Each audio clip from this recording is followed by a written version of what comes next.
This is Cumberland Chiropractic's take on desk ergonomics. So if you're setting up your station, first of all, I want you to think the goal is for you to be as lazy or relaxed as you can be the entire time that you're forced to kind of sit constantly. Okay, so that's our goal. Our gear to set up your station, okay, other than whatever you got to work on. Number one, it's a chair.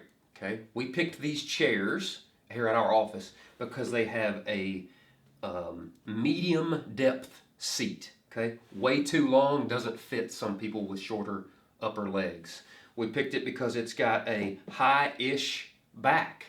Now, if this chair happened to have a headrest, if you can find one with a headrest that doesn't feel like it's pushing you forward all day long, if you feel like you can kind of lean back against it, even better. Okay. I don't like armrests, and I'll tell you why here in a second, but I don't like armrests for somebody other than the person who sits and talks to people all day long, okay? If you're at a computer, I don't think they're worth it. I get rid of them, okay? Last but not least, we need a footrest, okay? I built this footrest easy, okay? I'll tell you how I built it and why. To fit my feet and legs, right? I use 2x4s, very simple, piece of plywood. I have 3 sides closed, 1 side open. Why is that? Because I need to be able to put my chair all the way up under that footrest, okay?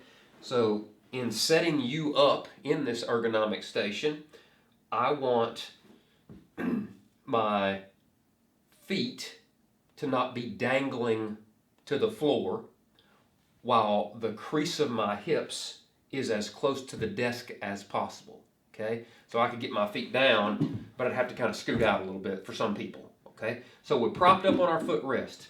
We've got our bottom shoved into the crease between the seat and the back, and I've got my hip crease as close to the desk as possible. I've got my spine leaned back against the chair, and I've got my head over top of my shoulders, right? Not out in front. If I had a headrest, great, okay?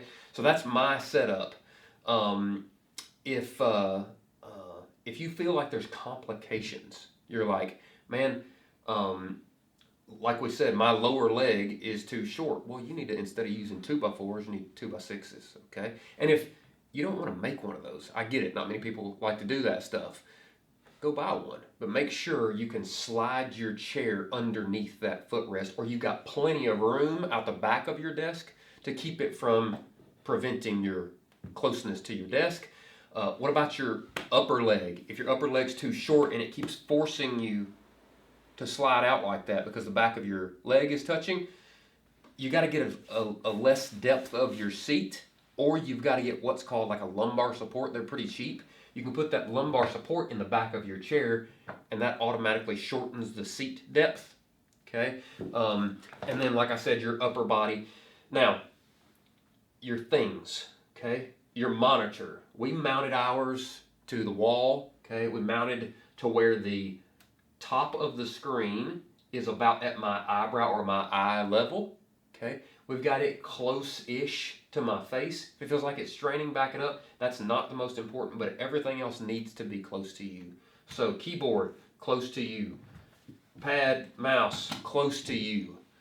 I have a document holder here, okay? Because I want my eyes to stay in this zone all day.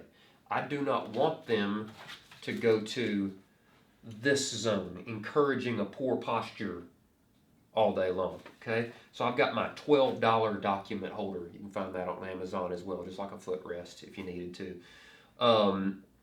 What else? Ergonomics here.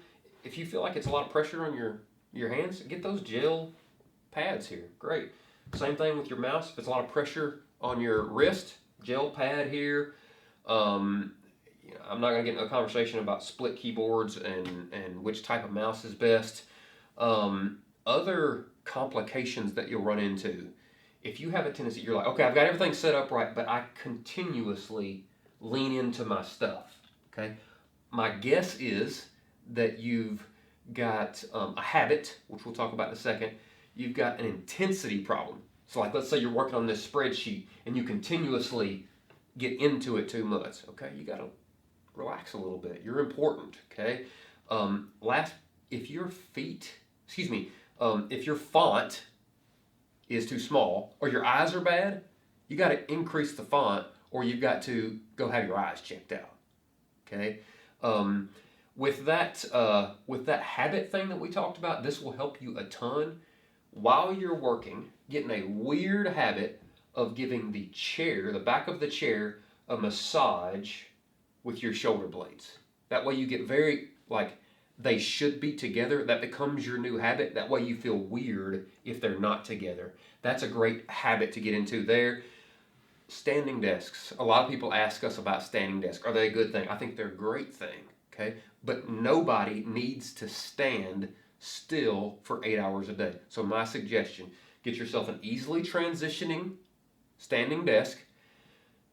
Sit half of your morning. Stand half of your morning.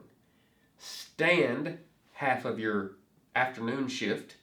Sit half of your afternoon shift. That way everything's in moderation. That's how we set up a desk.